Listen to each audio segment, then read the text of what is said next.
السلام عليكم ورحمة الله وبركاته، ورجعت لكم في حلقة جديدة من مطبخي مع أمير. إن شاء الله يا جماعة هنعمل النهاردة مع بعض أسهل غريبة ب3 مكونات بس، من غير ولا بيض ولا غير سمنة.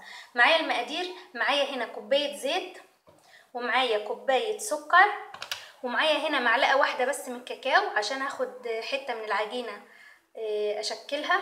بالنسبة للدقيق أنا مش عاملة له عيار للدقيق بتاعي، بس على حسب العجينة ما هتلف معايا هبدأ إن أنا ازود في العجين بس مش اكتر. دلوقتي هبدأ اضيف الزيت بتاعي واحط عليه السكر، وهبدأ اضربهم شوية بالمضرب.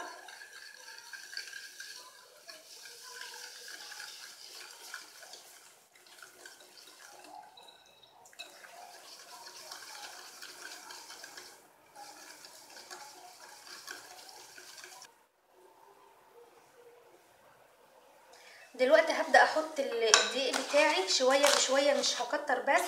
وبعدين لما اعرف ان العجينة بتاعتي بدأت تلف معايا هبطل بس من الدقيق. دلوقتي هبدأ اعجنها،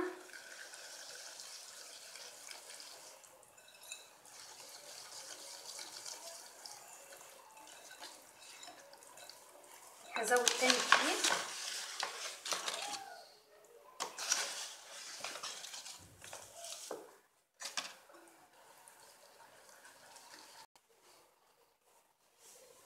وده شكل العجينه بتاعتي بعد ما خلصتها عجين. حطيت عليها الدقيق لحد ما لفت معايا بقت بالشكل دوت. هاخد بس حته من العجين عشان احط عليها معلقه الكاكاو بتاعتي، عشان حابه ان انا اشكلها. هعجنها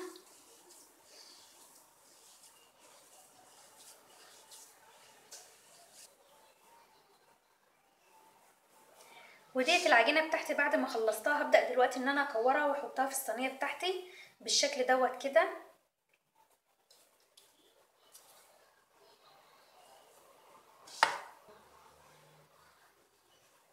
بالشكل ده يا جماعه كده. وهبدأ ان انا اكور الغريبه بتاعتي واحطها هنا كده. زوقيها بالشكل اللي انت تحبيه واللي انت تحبي تختاريه، واعمليها كلها بالمنظر دوت. هكملها كلكم بقى وارجع لكم. وده شكل الغريبه بتاعتي بعد ما خلصتها. قطعتها كده بالشكل الجميل دوت.